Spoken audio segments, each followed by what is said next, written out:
Então, nós vamos receber com muito carinho, com muita honra aqui, o presidente do Conselho Regional de Medicina do Estado de São Paulo, o senhor Mário Jorge Tsuchiya. Com muita alegria. Doutor Mário, queria que, inicialmente, se o senhor puder, o senhor se apresentar para nós, fazer, num breve momento, aí, um relato da sua trajetória e do seu papel hoje dentro do Conselho Regional de Medicina. Boa tarde a todos.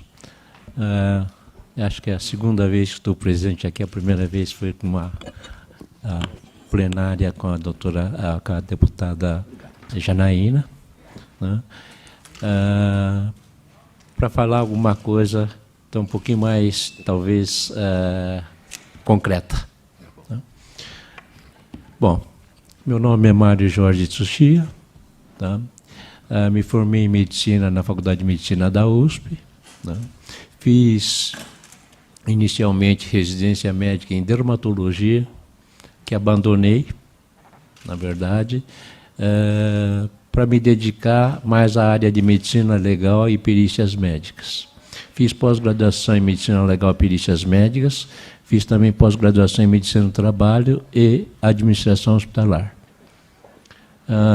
Fiz a faculdade de Direito na USP também, posteriormente, já era médico.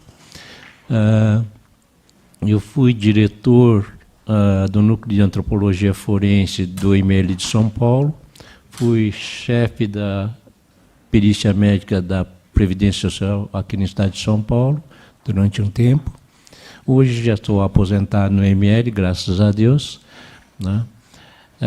Mas, para mim, que tinha um consultório e comecei a me dedicar à perícia médica em 84, já fazem 36 anos. Em 92, resolvi fechar o meu consultório para me dedicar full time só à área de medicina legal e perícia, né? Bom, isto posto, né? O CREMESP, o Conselho Regional de Medicina do Estado de São Paulo, para mim era uma grande preocupação. Eu não gostava de muita coisa que acontecia com o Conselho, né? E ano retrasado, 2018, eu cheguei à conclusão que não bastava eu não gostar ou criticar ou coisa parecida. Se eu quisesse mudar alguma coisa, eu precisaria participar do jogo. Resolvemos nos candidatar ao Conselho e, por sorte ou azar, não sei essas alturas, nós somos eleitos, né? E agora estou presidindo esse Conselho. E percebi que é uma grande responsabilidade. O Conselho hoje está com mais de 204 mil inscritos, mais de 140 mil médicos ativos, tá? É uma força considerável. E, ao mesmo tempo, percebi que o papel político do Conselho é muito grande e, às vezes, se torna um fardo muito grande para um único indivíduo carregar. E nós estamos impondo, nessa gestão, uma filosofia um pouquinho diferente, porque o escopo do Conselho não só do regional, mas do federal, lutar pela segurança e benefício do paciente e da sociedade. E, nesse contexto, o Conselho é composto de 42 conselheiros. Entendo que é força insuficiente para mudar as questões, principalmente na questão da política em saúde, né? Nós somos muito poucos e, desde o ano passado, eu tenho visitado o interior do estado de São Paulo, me reunindo com os pares, né, médicos, diretores técnicos, principalmente dos serviços públicos de saúde, buscando apoio, porque se 42 conselheiros seriam insuficientes para mudar alguma realidade nesse estado e, quiçá, neste Brasil, né, talvez com o apoio de 150 mil médicos a gente consiga alguma coisa, alguma presença, né, seja alguma coisa mais marcante. E que a gente fosse porta-voz desses 140 mil médicos, tá? Bom, e hoje cá estou com muito prazer, né? Não sabia que eu tinha que falar alguma coisa sobre telemedicina, achei que tinha alguma coisa a ser discutido na plenária, mas tudo bem. tenho vivenciado a questão da telemedicina há mais de um ano. Eu queria só aproveitar aqui, doutor Mário, já abri para quem quiser se inscrever para falar, para perguntar alguma coisa, e aí ele continua explanando algo. Janaína. Deputada Janaína. Tem mais alguém? Então, por favor, doutor Mário. Bom, ano passado, em fevereiro do ano passado, eu estive numa reunião de presidente de conselhos lá no Conselho Federal de Medicina e fomos surpreendidos com o Conselho Regional de Medicina baixando uma resolução regulamentando a telemedicina. Naquela ocasião, todos os presidentes dos conselhos regionais unanimemente pediram para que suspendesse a aplicação daquela revogação. Por quê? Porque as regionais não tinham sido ouvidos. Muito bem.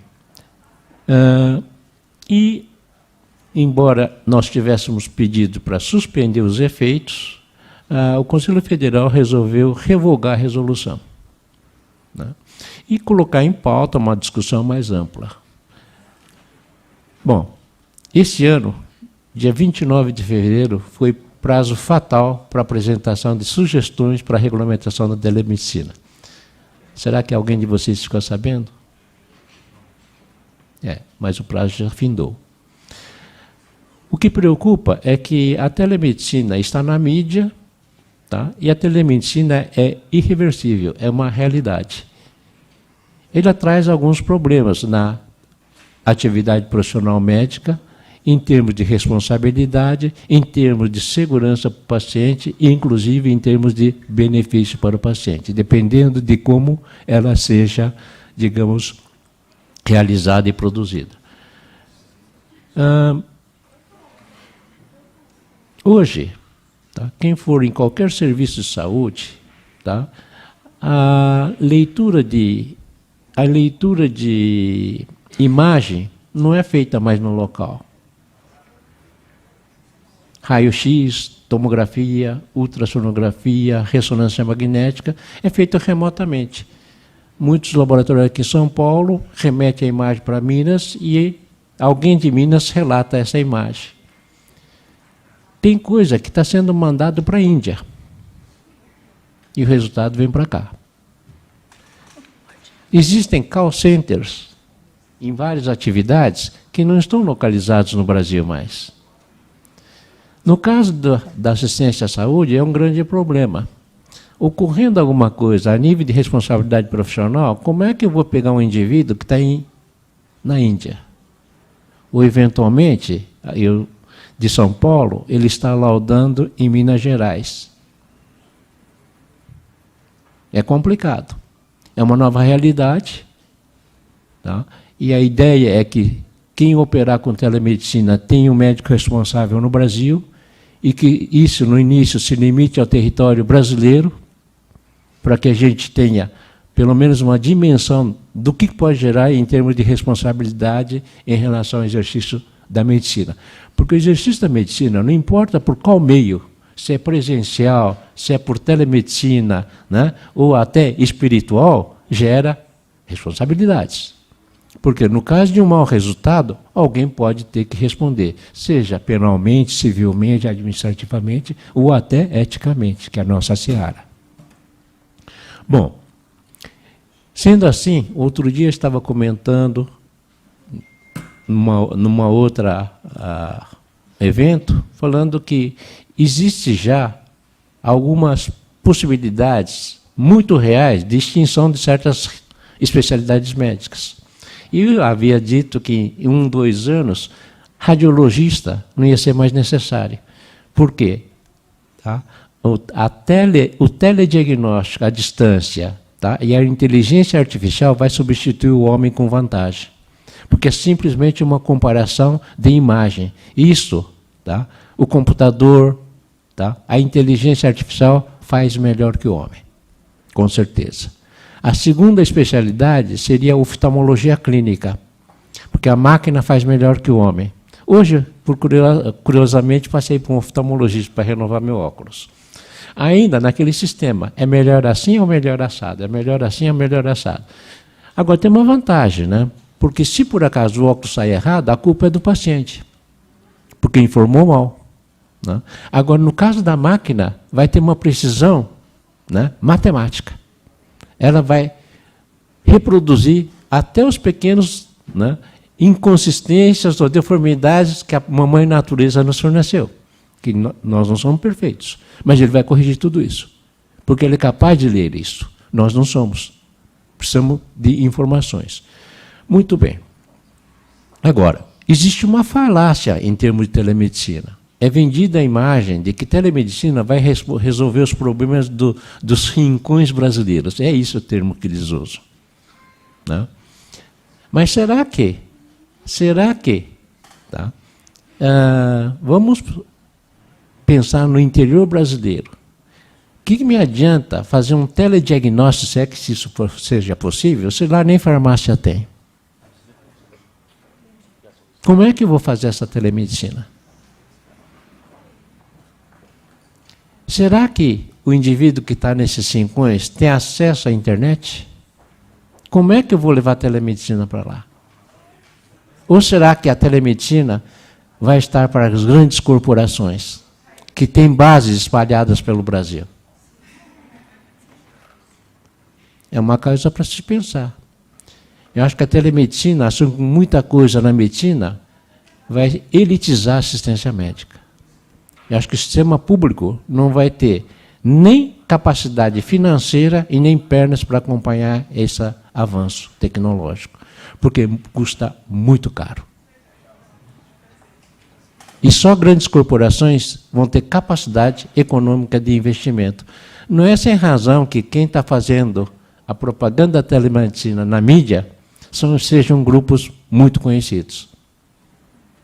Isso seria muito importante, sim, sem dúvida. Tá? Tanto é que São Paulo, o Conselho Regional de Medicina de São Paulo mandou 2 propostas básicas para o Conselho Federal de Medicina para a regulamentação da telemedicina. Uma no modelo deles mesmos, isto é, tentando regulamentar área por área, ato por ato. E eu, particularmente, acho que isso é perigoso. Porque quando a norma engessa demais procedimentos, ela impede o avanço tecnológico das coisas. E se tem um procedimento não previsto, não normatizado, de repente pode ter um tiro no pé para a sociedade. A segunda proposta que mandamos foi uma proposta genérica. Genérica no sentido de abranger pelo menos 3 princípios básicos. Uma, direitos do paciente diante da telemedicina. Segunda, a responsabilidade institucional das empresas públicas ou privadas que operarem com telemedicina. Terceiro, a questão da política de saúde junto com a telemedicina. Se isso não for disponibilizado até por princípios bioéticos de não maleficência, beneficência para toda a sociedade e justiça, acho que não vale a pena nós brigarmos pela telemedicina, em que pese já seja uma realidade, como eu disse, irreversível. Não. Em linhas gerais, rapidamente, seria isto, um pequeno corte naquilo que nós ainda vamos ver pelo futuro. E o futuro já está aí, porque essa semana fiquei sabendo de radiologista desempregado, né? Radiologista que saiu da área de radiologia está trabalhando com home care. Tá? Ainda não vi nenhum oftalmologista desempregado, mas eu tenho certeza que em 2, 3 anos nós vamos ter uma grande leva, por incrível que pareça, de médicos desempregados. Essa vai ser a nossa realidade. E isso é uma grande preocupação. Por quê? Com o advento das escolas médicas, nós somos com mais de 340 escolas médicas no Brasil, fora os estudantes que estão nas faculdades de fronteira, tá certo? O contingente de médicos no Brasil, em pouco tempo, vai aumentar muito, e eu estou falando de uma forma bem benevolente médicos, porque eu duvido que sairão médicos dessas faculdades. Tá? Em linhas gerais, o Conselho tem uma diretriz hoje de trabalhar por um alerta da sociedade. Se nós estamos trabalhando pela segurança do paciente, benefício do paciente e sociedade, acho que cabe ao Conselho um papel fundamental também de alertar a sociedade para os riscos que está correndo, alertar os pais que estão bancando esses alunos em caríssimas escolas e que não terão nenhum retorno, sequer, muitas vezes, da prática profissional médica. Bom, obrigado pela atenção, é o que eu gostaria de falar. Obrigado, doutor Mário Jorge. Para nós, acho que, para mim, pelo menos, elucidou muita coisa. A gente não tem essa preocupação tanto da telemedicina, olhando para o lado do Conselho Regional, que são as responsabilidades, né? A gente tenta enxergar o benefício que vai trazer e nunca pensa, pelo menos eu nunca penso no problema que pode causar, né? Eu só quis fazer esse comentário, passando a palavra aqui para a deputada Janaína Pascoal. Muito obrigada, presidente. Obrigada novamente pela presença do senhor, também presidente, né? Quando o senhor fala do desemprego dos radiologistas, eu confesso que eu fiquei surpresa pelo seguinte: a minha primeira ideia para suscitar esse tema aqui, e se forem buscar meu primeiro discurso aqui no plenário, e eu já falava isso antes de entrar aqui, era justamente pular um pouco as etapas, era permitir que esse radiologista, que é quem vê o que a pessoa tem, pudesse entrar em contato diretamente com o paciente, pelo menos para liberá-lo. Eu acho que naquela nossa audiência pública eu cheguei a dizer isso. Quando eu acompanhei, né, como munícipe, não com nenhum cargo, o programa Corujão aqui na capital, eu fiquei muito agoniada, porque eles correram com a fila de exame e a pessoa não tinha para quem mostrar o resultado. E eu imaginei o seguinte, né, na pior das hipóteses, 1/3 daqueles pacientes terão algum problema, mas 2/3 não tem nada. Se nós pudéssemos admitir que aquele profissional que faz o exame, né, esteja autorizado a contatar esse paciente e dizer, olha, você não tem, por exemplo, né, nenhum sinal de malignidade na sua mamografia, estaria levando um conforto, que também é saúde mental, eu vejo dessa forma, e estaria, vamos dizer assim, desobstruindo a fila do retorno, né? Então, no modelo que eu imaginei, os radiologistas ganhariam força e não perderiam, né? E aqueles profissionais que seriam os médicos que solicitaram o exame, que muita gente me criticou quando eu fiz essa proposta, inclusive dentro da Secretaria da Saúde. Imagina, doutora, a senhora está abrindo mão do médico que pediu, ele vai fazer uma análise mais ampla, ele que vai compor, né, o exame no quadro do paciente. Aqueles profissionais que eu também acho que não ficariam desempregados, eles poderiam ocupar melhor o seu tempo com os pacientes que efetivamente precisariam, entendeu? Então, assim, esse é um ponto que eu insisto nele. Em vários eventos que eu tenho participado, eu tenho trazido esse ponto à tona de novo. Eu acho que a gente perde muito recurso humano, recurso material, com consultas de quem sabidamente não precisa. Até por força dessa tecnologia mais evoluída, a gente já sabe quem tem mais chance de ter um problema grave e quem não tem. Então, esse é o primeiro ponto.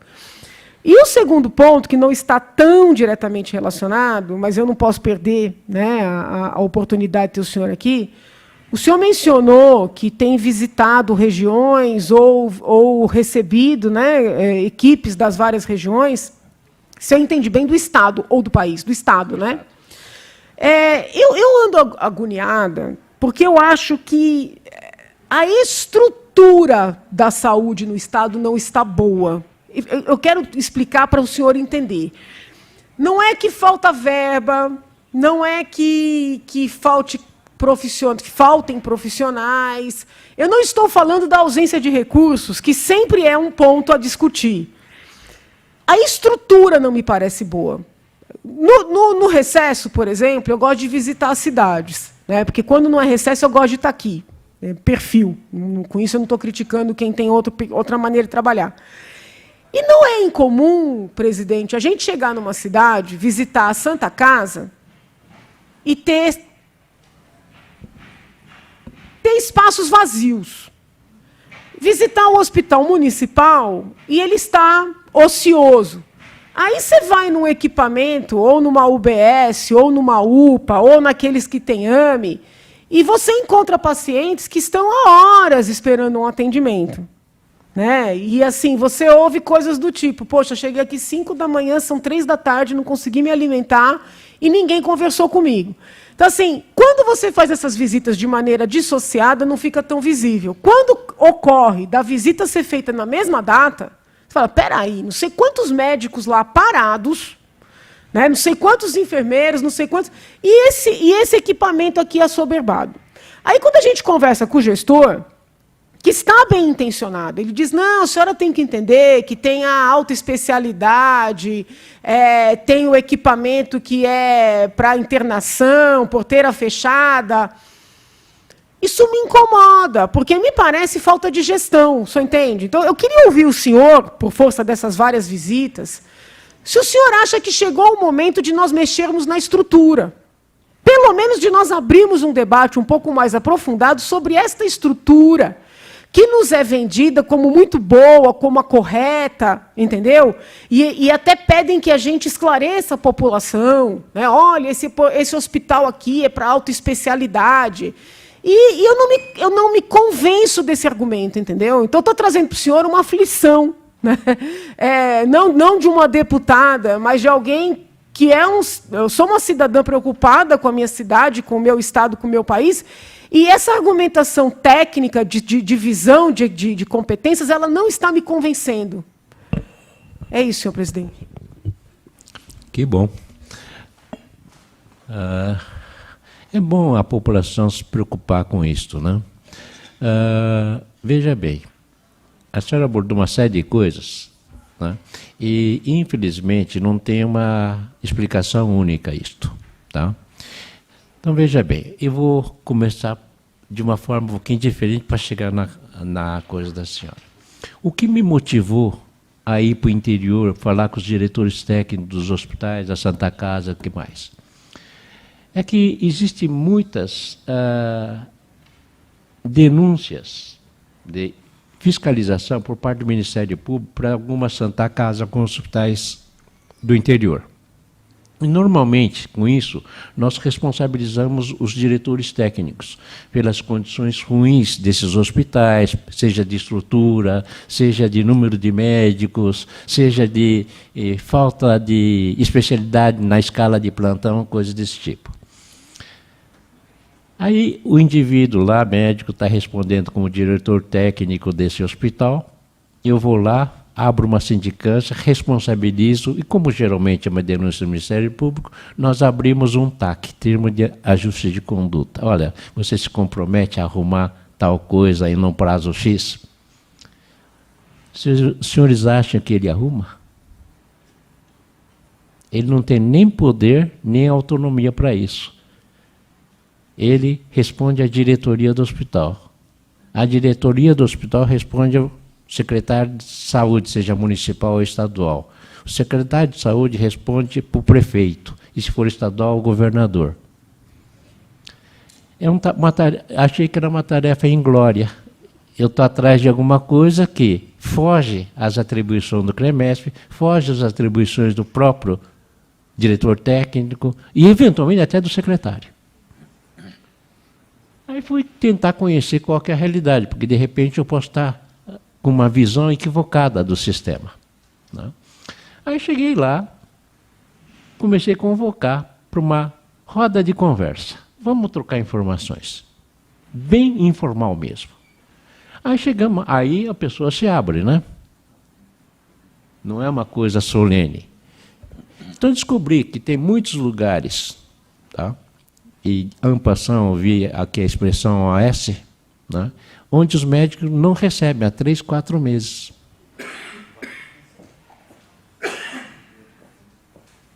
E continuam trabalhando. Continuam trabalhando. Porque médico é um bicho besta. Né? Ele acha que é a solução de tudo. Ele carrega aquilo nas costas. E em comunidades pequenas do interior, se ele falar, não vou trabalhar que não recebo, é capaz de ainda acharem ele de mercenário. Mas quem que cobra dessa OS? E hoje, com todo respeito, a minha leitura é que o Estado e os municípios, tá, se lavaram a mão para o sistema de saúde, quando passaram tudo para a administração de OS. A senhora falou que é problema de gestão? É sim. Mas o problema de gestão não é da classe médica. É das autoridades competentes que poderiam ter uma política de saúde um pouquinho mais saudável. Não estou falando para corrigir tudo, não. Porque não se corrige tudo de uma vez só num passe de mágica. Mas a proposta era que, já que o CREMESP é impotente para tal coisa, que ele fosse buscar as razões dessa existência, chamasse o Ministério Público que tem força, chamasse o secretário, chamasse o prefeito, o governador, para que faça um TAC com a sociedade. Não vai resolver agora, mas nos próximos 5 anos, 10 anos, nós vamos implantar uma política pública de saúde, realmente. Porque eu fui para cidades do interior que tem uma UTI ociosa. Por quê? A estrutura é perfeita, porque existe um sistema de vagas chamado CROSS, que é inoperante. Onde eu fui era perto de Araçatuba. Tá? Eles mandavam tudo para Araçatuba. E uma cidade antes de Araçatuba que tinha uma UTI perfeita, com 10 vagas, não tinha ninguém internado. Em Araçatuba estava o quê? Superlotado. Mas talvez interesse para Araçatuba receber isso, porque recebe o quê? Verba. Então a questão não é só questão de dinheiro, eu reconheço também isso. Mas também de fazer um bom diagnóstico da situação. Sem um bom diagnóstico, eu não consigo um bom remédio. Aí eu vou falar sobre a questão do radiologista. O que é uma consulta? Pode ser só uma pergunta, eu respondo e acabou a consulta. Né? E o que é uma consulta técnica? Pode ser que eu tenha que aprofundar um pouquinho mais. Onde eu quero chegar com isso? O que é uma consulta médica? Consulta médica é composta de algumas coisas. Tá? Uma delas, nós estamos perdendo os médicos. Né? Eu sou de uma geração um pouquinho mais antiga, né? E ainda lembro dos bancos escolares da faculdade. Um negócio que chama-se empatia. Hoje, tá? A atividade médica, de uma forma geral, hein? Do hospital top até uma UBS, tá? Falta na assistência médica um negócio que chama empatia. A capacidade do profissional se colocar no lugar do outro para entender o problema do outro. Por que isso é importante? Nos Estados Unidos, fizeram um teste em 2 comunidades. Tá? Existia um médico em cada uma dessas comunidades, um laboratório queria testar um remédio. Chegou para a cidade A, para o médico, falou assim, olha, eu vou te dar uma amostra dos remédios e todos os casos de, vamos por gripe, você vai dar esse remédio para esse indivíduo. Na cidade B, ele chegou e falou assim, olha, a cidade A recebeu um remédio para isso, aqui você vai dar um placebo para todos que tiverem determinada doença. Passado algum tempo, foram fazer o levantamento do resultado. Chegou na cidade A, falou, como é que foi o resultado? Muito bom, todos ficaram bons, tal, como, né? Então, era esperado, ele estava dando remédio. Né? Chegou na cidade B, falou, qual foi o resultado? Olha, não foi muito bom não, os caras melhoraram tão bem, né, com o uso do placebo. Também era esperado. O que os 2 médicos não sabiam é que ambos estavam dando placebo. Então, por que essa diferença de resultados? Né? Porque o médico B, que estava receitando placebo sabidamente, tá? Ele não confiava no remédio. Ele sabia, estava dando por dar. O médico A estava crente que estava dando remédio. Então, o que ele fazia? Ele acreditava, tinha uma crença que ia cuidar e melhorar o paciente. Isso é transmissível, gente. Por isso que há uma linha tênue que divide a atuação do médico do charlatão. Porque o médico, quando o paciente sai, ele fala assim, pode ter até câncer. Ele virar e falar, vou ficar bom? Ah, o senhor vai melhorar. Isso chama-se acolhimento, isso chama-se empatia. E muitas vezes o efeito terapêutico maior é desse acolhimento. Então, um exame não substitui uma consulta médica. Porque, além disso, o médico vai requisitar o exame que ele acha que é necessário, ele vai formular hipóteses diagnósticas e prescrever uma conduta que ele acha que é mais apropriado para aquele caso. Exames, existem falsos positivos e falsos negativos. Existem achados de exame, achados, principalmente em radiologia, tá? Que existem anomalias. Nós não somos seres perfeitos, existem até anomalias, até congênitas, que é um mero achado. Você nem sabia que existia aquilo e no achado detectou.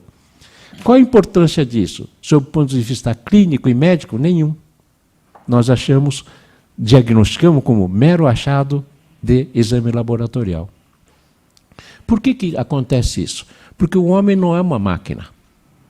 O homem é um todo. Ele é mente, biologia e social. Ele tem que ter um perfeito equilíbrio com essas três coisas. A Organização Mundial de Saúde diz que saúde é o perfeito bem-estar biopsicossocial. Eu discordo. Eu discordo. Porque as pessoas imperfeitas como nós, né, nós estamos saudáveis. Quem aqui não está sentindo uma dorzinha, não está com uma ansiedade e não está, talvez com fome, não digo, mas uma irritação gástrica, coisa por isso.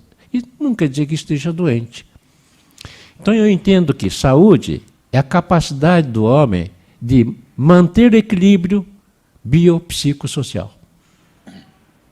Existe um mecanismo fisiológico, chama-se homeostasia. É capaz do organismo, apesar de ter defeitos, manter o equilíbrio. Enquanto ele tiver essa capacidade, ele está saudável. Então não vai ser um exame, uma opinião só que vai fazer a conduta médica. É necessário uma consulta. Na telemedicina, propriamente dita, tá? No caso de acompanhamento de doenças crônicas, de evolução crônica, acho perfeito.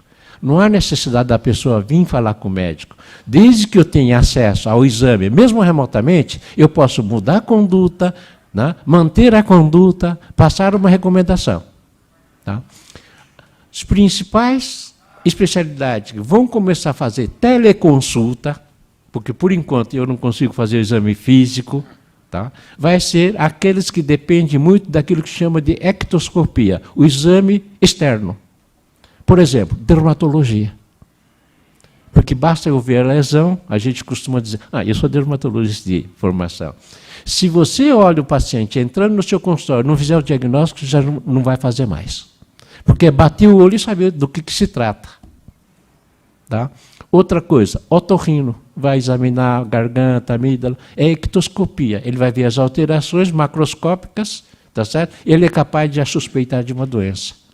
Agora, aquilo que eu preciso ver internamente, tá? Ainda vai acontecer, hein? Com a inteligência artificial, com o avanço tecnológico. Vai ter uma máquina que simplesmente vai te examinar. Né? Alguém aqui, tem gente da minha geração, já viu Jornada nas Estrelas? Sim. Aquilo, a máquina faz o diagnóstico. Aquilo chama inteligência artificial. O doutor está lá só para controlar a máquina. Então, as especialidades médicas vão existir mais para a área de pesquisa. Então, a atividade acadêmica vai aumentar muito. Por quê? Porque precisa alimentar a máquina e a inteligência artificial, para que ela progrida, ela incorpore o conhecimento técnico-científico da medicina. Né? Então, é mais ou menos por aí. Então, eu entendo que as doenças crônicas, as doenças que necessitam de acompanhamento, tá? Precisa de controle periódico, essa sim, acho que o escopo maior da telemedicina num primeiro momento. Mas, em futuro próximo, tá? A telemedicina vai fazer tudo. No momento, acho que não é tudo isso que estão propagando. Tá? Basicamente é isto. Presidente, só um pequeno O senhor lembra o nome da cidade em que a UTI estava ociosa? O senhor lembra o nome da cidade em que a UTI estava ociosa? Acho que é Andradina. Tá, obrigada. Andradina. Ah, outra coisa. Tá? Tem muitas cidades do interior que têm falta de médicos nessas estruturas. Então, tem muita fila por falta de médico. Tem médico que dá plantão 48, 72 horas seguidas. E o Conselho Federal de Medicina proíbe isto. Proíbe isto porque é humanamente impossível. Muitos dão plantão à distância, tá? Que não é o ideal. Mas é aquela história. É melhor ter um cara à distância ou não ter ninguém? É melhor ter um cara cansado 48 horas ou não ter ninguém? São coisas que precisamos refletir, né? E veja, eu acho que tem muito de política de saúde envolvida nisto, né? Eu acho que eu estive, olha, vou citar como exemplo, eu estive em Ribeirão Preto. Aí a cidade vizinha, Jaboticabal, uma série de cidades menores, compareceram. Aí ele falou assim, olha, doutor Mário, mas eu não tenho neurologista em Jaboticabal. Não tem neurocirurgião. E tem um acidente, pronto. Fico desassistido. Aí eu vou procurar vaga pelo CROSS, não tem vaga em nenhuma cidade próxima que tenha capacidade para atender.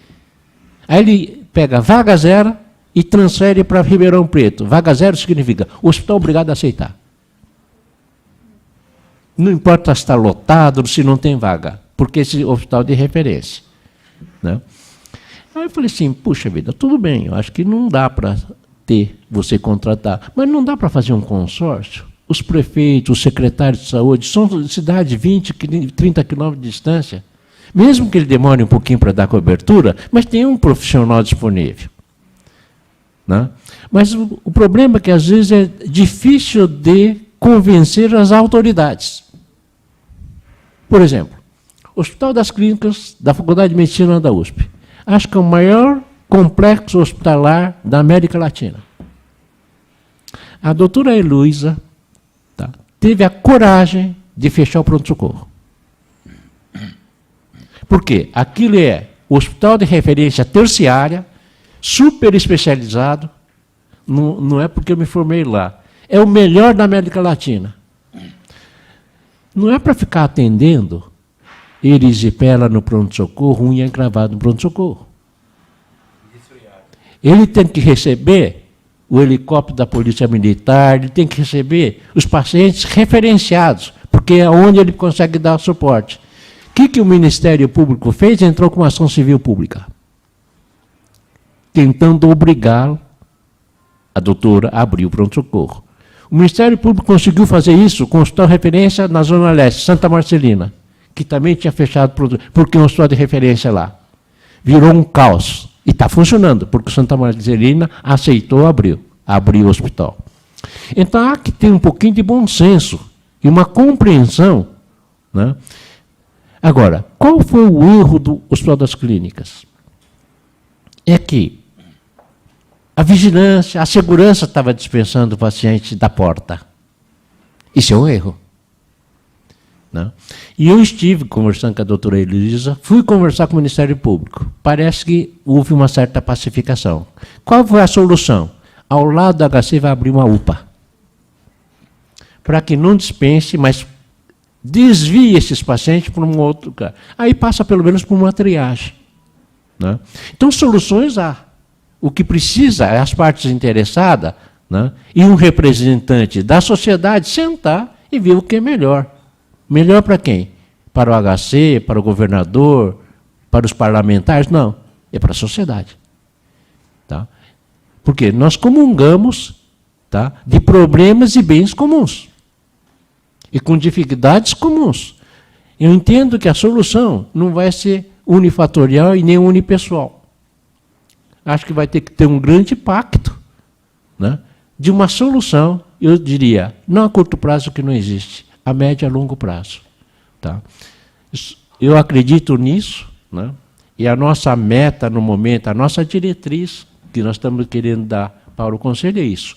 Vamos nos aproximar, tá, dos médicos, das instituições de saúde e das instituições públicas de uma forma geral. Por isso que não foi por falsa coisa que diz que era um prazer estar aqui, porque é uma oportunidade de conversarmos, tá? De saber o outro lado. Tá?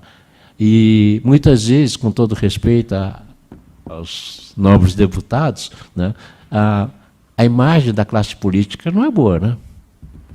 E acho que a imagem do CREMESP não é boa, a imagem do CFM não é boa, e a imagem da política saúde está realmente deplorável. Né? E precisamos resgatar isto. Presidente, né? Por favor. Queria só fazer uma pergunta, uma colocação. Eu ainda estou na dúvida em relação à sua colocação, se o senhor é contra ou a favor do avanço da telemedicina. Eu sou francamente a favor. A favor? Só não quero estar refém de um monopólio. Aí o senhor coloca que o avanço da telemedicina vai provocar naturalmente o desemprego de vários especialistas. Procede? Acho que o mercado acaba se acomodando. O Brasil abriu de menos de uma centena de escolas, 40, 50 escolas médicas, saltou para mais de 340 escolas médicas. Tá? E, obviamente, a grande maioria privada. Então, virou um grande investimento, né, um grande negócio isso. Só que é o seguinte, né, já tem faculdades privadas que não preenchem a vaga. Agora, o senhor colocou, diz que tem uma preocupação em relação aos alunos que fazem hoje cursos de medicina. Uhum. Eu tenho uma filha que faz medicina e o senhor fez uma colocação que possivelmente as pessoas não consigam chegar até o final porque não vai ter vaga de trabalho, qualquer coisa. Uhum. Ela faz medicina que está em que ano? Começou agora, primeiro ano. Começou agora. Então tem 6 anos, longos anos pela frente, e Deus queira que ela consiga uma vaga na residência médica, que é o gargalo. O problema está aí, então. Né? E hoje tem uma segunda indústria, uma série de pós-graduações dizendo que forma especialistas, né, nessas faculdades, tá, que abertas. Terceiro, pelo número de faculdades que existe, tá, não tem um hospital suficiente para dar suporte de treinamento para essas escolas. Quarto, mesmo os hospitais que existem, com sucateamento, principalmente da rede pública, essa não vai estar capacitada para servir um bom médico. Quinto, se o avanço tecnológico chegar a esse ponto e esses hospitais não estão, tá, assimilando esses avanços, esses profissionais não estarão treinados nessas tecnologias de ponto. Então, veja, é um círculo vicioso isso. Tá? Por isso que eu disse, não existe uma solução unifatorial. Nós precisamos trabalhar em conjunto, fazer o diagnóstico correto, e o que é pior, né? Médico só é treinar para ser médico. Se ele não fizer medicina, ele não sabe fazer mais nada. Então, é provável que o mercado crie alguma função outra para o indivíduo detentor de conhecimentos médicos, que não vai ser médico, mas vai ter uma outra função. E vão criar uma outra função, provavelmente. Trabalha em açougue, por exemplo, talvez, né? Açougue nem tanto, né? Porque para açougue é melhor veterinário do que médico. Não, só por fim, eu vou fazer só uma pergunta bem primária. Não, eu acho ótimo. É necessário discutir. Eu devo fazer uma série de exames, tal. Lá na frente, eu me dirijo até uma máquina e olha, preciso fazer um raio-x de pulmão, é assim que funciona? Ou eu vou ter Não. No futuro vai ter uma cabine na rua, o senhor vai entrar lá, vai fazer uma consulta médica, sair com o resultado e com a conduta médica. Sem médico? Sem médico. Aí eu vou naquela maquininha dos óculos. Agora, o senhor vai para médico em determinadas coisas que a máquina não resolver. Que precisa da maleabilidade, da flexibilidade do pensamento humano. E talvez, quando o senhor precisar, daquele tapinha nas costas. Então, de qualquer forma, independentemente do avanço da tecnologia tal, os seres humanos médicos serão necessários. Serão. Talvez não num contingente atual, né, na proporção atual de tantos médicos para tantos da população, porque muitas coisas, como eu disse, a máquina vai fazer com vantagem. Né? Agora, a sociedade vai mudando, vai se adaptando. Eu sou da época que isso aqui era um telefone só. Era um tijolo desse tamanho. Né? Então, veja, está desse tamanho, isso aqui já não é mais um telefone, é um computador. Entendi. Não é assim? Hoje tem uma série de coisas. Quem é que vai em banco? Eu ainda Vai. Não tem idade nem cara para isso. Eu teria cara para isso, né? Mas veja, tá? Olha como a sociedade mudou. Né? E isso, até uma certa... até um certo ponto, eu que sou de uma formação mais antiga, me causa espécie. Né? Olha quantas pessoas estão olhando para o celular. Nós estamos perdendo muita coisa da nossa humanidade. Né? Então, veja, ao invés de aproximar, são meios de comunicação. Não sei se isso aqui está nos aproximando muito. É prático? É prático. Facilitou a comunicação? Facilitou. Mas também facilitou o quê? Fake news. E pior de tudo, o aumento de fake news na área médica é um absurdo. Hoje eu vi alguém falando de Covid, né? Aqui, falando, olha, uma próxima pauta, coisa assim. Volta e meia tem uma demanda para o conselho, fala, olha, você não pode falar sobre coronavírus, Covid. Outro dia soltei uma nota. Olha, sem grandes alardes, né? Eu oriento a população médica e não médica que aguarde o posicionamento das autoridades competentes. Porque isso não é papel do Conselho. O Conselho tem alguma preocupação. Em que sentido?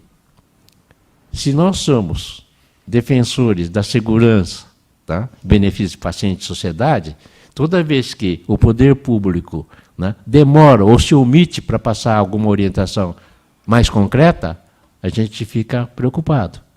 Mas, ao mesmo tempo, eu não posso, como conselho, assumir o papel de outrem. Eu tenho que aguardar. E, graças a Deus, acho que vocês também estão tomando a iniciativa de chamar o secretário. Né? Mas não resolve nada. Olha, se eu me dar uma partezinha, por gentileza, doutor, só para uma colocação de tudo que eu ouvi aqui. O seguinte, essas OS que tomam conta dos hospitais, é preciso fazer uma fiscalização. Eu já falei isso aqui na comissão. É preciso fiscalizar essas OS, porque você imagina um hospital em Ferraz de Vasconcelos, que tem um andar inteiro ocioso, não tem ninguém. Ninguém. E quantas demandas a gente sabe que existem, porque as pessoas não operam porque anos na fila, porque não tem vaga, Esse CROS, com certeza, tem os direcionamentos dele, interesseiros, por como o senhor falou aí, se lá tem uma UTI ociosa, porque está lá vazia e precisando de serem ocupadas, vai direcionada para outro lugar. Isso é máfia. Isso é máfia. Só pode ser. Existe a máfia branca também. Não é só, como o senhor falou aí, político e isso e aquilo, mas tem a máfia branca também. Eles estão juntos. Então, o que acontece? Vamos fazer aqui uma CPI da quarteirização das OS, porque elas estão pegando o que é obrigação delas, já estão quarteirizando. Daqui a pouco é quinteirizando, daqui a pouco eu não sei mais o que vai acontecer. E isso é o fim da picada. Nossa saúde está um caos verdadeiro. Nós aqui parecemos que estamos ao léu. Uma cidade que eu considero praticamente uma cidade de primeiro mundo dentro do Brasil. Isso é um absurdo que nós estamos vivendo hoje, com este governo. O senhor entendeu? Não é só saúde, educação. Está uma vergonha. E vai o senhor Agripino, como diz o nosso querido Campos Machado, vai para no dia da nossa... primeiro dia de trabalho aqui, que veio para trazer aqui a sua mensagem. Não, eu estava no plenário, parecia que ele estava falando que ele estava lá na Suécia ou na Suíça. Tudo maravilha, não porque não temos mais filas nos hospitais, a demanda já acabou, porque isso, assim, o senhor estava aí, deputado? Eu cutuquei meu companheiro lá e disse assim, onde que ele pensa que ele está, hein? Comecei a rir, porque só rindo, para não chorar. Está um horror este governo do PSDB, cara de pau, está a maior vergonha aqui. Entendeu? Eu, sinceramente, eu tenho vergonha, porque eu sou uma pessoa que vou aos hospitais, eu vou nas comunidades, eu vejo, ninguém me conta, não. Então, isso é um absurdo. Há que se fazer alguma coisa assim, nós temos que tomar essas atitudes, até porque nós, aqui, deputados, temos obrigação de fiscalizar o Executivo. E fica nesse lelelê. Você fala com o secretário, não, nós vamos ver, vai no secretário da Educação, olha o projeto que nós fizemos aqui agora para as escolas. E aí, só vai nas escolas, a escola está com mato, quase passando o muro, tudo quebrado, tudo arrebentado. As crianças não têm nem condição. Várias escolas estão assim, tem escola que não tem nem papel higiênico para o professor. Então, que conversa é essa? Meu Deus do céu! Aqui eu falo porque a gente aproveita, como eu disse outro dia, para desopilar o fígado, porque a gente já está aqui com esse governo. Mas precisamos, sim, de ajuda, de que alguém também nos dê as informações para que a gente possa ir lá no fígado do governo e cobrar e botar as coisas para funcionar. Desculpe aí se eu falei demais, meu presidente. Imagina. Mas muito obrigado pelo senhor ter me dado a palavra. Imagina. Mais alguma colocação? Agradecer ao presidente do Conselho Regional de Medicina pelo carinho, pela atenção. Muito gentil. Muito obrigado. Deputada Janaína. Só solicitar ao presidente, porque é o seguinte, a gente, quando conversa, às vezes, até com colegas mesmo, sobre essas mudanças, em regra, as pessoas trazem questões, olha, tem muita fila, está faltando atendimento, esse problema todo do CROSS. Mas eu acho que chegou o momento, presidente, da gente mexer na estrutura, no modelo. Né? Mesmo essa questão da OS. Por que veio à tona num primeiro momento? Porque a lei de responsabilidade fiscal acabou impondo. Então, não deixa de ser uma maneira de escapar à lei de responsabilidade fiscal. Poderia ter sido algo positivo, 100%? Poderia. Mas nós também encontramos recebimentos que ficam muito além do teto constitucional. Né? Então, quando a gente fala isso, muita gente fica com medo. Nossa, vão querer limitar os recebimentos. Mas não é correto receber 100 mil, 100 e poucos mil, de dinheiro público. Né? Só porque é uma instituição privada e porque não tem que respeitar a lei de responsabilidade fiscal. Muitas vezes as pessoas imaginam que, tirando o poder público, as influências políticas automaticamente caem. Não é bem assim. São muitos os casos de parentes de políticos eleitos ou não eleitos, ou amigos, que acabam sendo empregados nessas OSs, né? Ainda quando a pessoa tem a formação na área de saúde, a coisa não é tão grave. O problema é quando sequer se trata de profissional da área de saúde. Então, eu acho que tem esse problema da estrutura, da terceirização, da quarteirização, ou essa privatização, né, que eu não sou ideologicamente contrária ao que é privado, então é importante deixar isso registrado. Mas essas distorções me incomodam muito. Tudo que disser respeito a esta pauta, que é uma preocupação na casa, ou uma mudança de estrutura. Tá? Então, por exemplo, eu acredito que, num futuro próximo, nós precisaremos alterar o sistema SUS. Muitos colegas estão denunciando o sucateamento do SUS, né? Um desejo velado de acabar com o SUS para, talvez, dar força para essas corporações ou para esses monopólios que o senhor traz à tona. Tem esse lado, né, que a gente tem que impedir, tem que estar atento para impedir. Mas eu não sei até que ponto, presidente, nós conseguiremos trabalhar com o modelo SUS puro, né, como foi concebido. Até que ponto dá para uma pessoa que tem condições de pagar, uma pessoa que tem plano de saúde, uma pessoa que tem dinheiro para fazer privado, para ela ser atendida pelo SUS e não ter que indenizar? E ninguém correr atrás do plano pagar? né? Como eu visitei algumas cidades em que os equipamentos públicos estão assoberbados porque quem tem convênio prefere fazer no público, muitas vezes, e o convênio não paga. Então, eu acho que nós precisaremos fazer mudanças estruturais, né, que só podem ser feitas com quem conhece em termos dessa estrutura. Então, eu gostaria de deixar aqui, não só como membro de comissão, ou meu próprio gabinete, com as portas abertas, né, para essas sugestões de mudanças estruturais. Eu acredito que é necessário e é possível fazer essas mudanças, né? Então, deixar aqui as portas abertas mesmo, sabe? Porque não vai dar para correr disso muito tempo, eu acredito. É isso, senhor presidente. Senhor presidente, me permita? Por favor. Eu também não tenho... Eu acho que saúde é apartidário, né, é de interesse comum, né, embora tenha política, mas é apartidário, e tem que ser apartidário. O SUS, né, quando a gente fala genericamente SUS, a imagem parece negativa. Mas tem 2 segmentos do SUS, tá, altamente eficientes e altamente rentáveis para quem faz esse serviço. Uma é serviço de hemodiálise. 99% é SUS. Funciona muito bem e essas clínicas estão muito bem. Outra é medicina nuclear. Tá? A remuneração do SUS é suficiente para que essas empresas sejam altamente rentáveis e prestarem um belo serviço. Então, veja, não vamos falar genérica, nós precisamos de um diagnóstico mais preciso. Não é que isso é ruim, o contrário de ruim é bom, coisa parecida.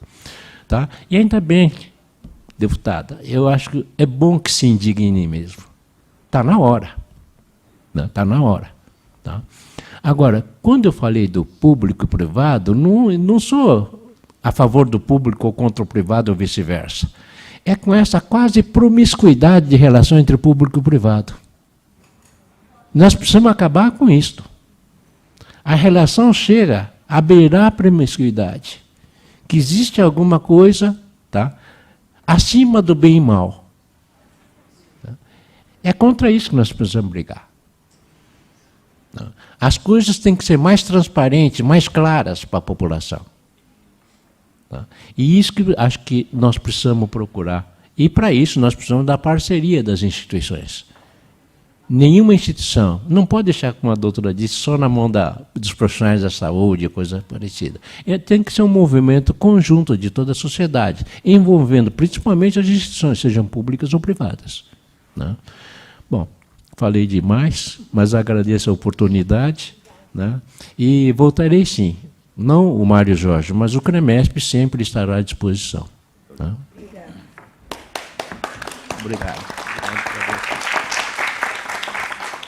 Obrigado ao senhor Mário Jorge Tsuchiya, presidente do Conselho Regional de Medicina do Estado de São Paulo, pela sua participação conosco aqui. Acho que não só o assunto da telemedicina, mas como os outros assuntos também, foram de suma importância aqui para nós. E não havendo mais nada a tratar, declaro encerrada esta reunião. Prazer em revelar.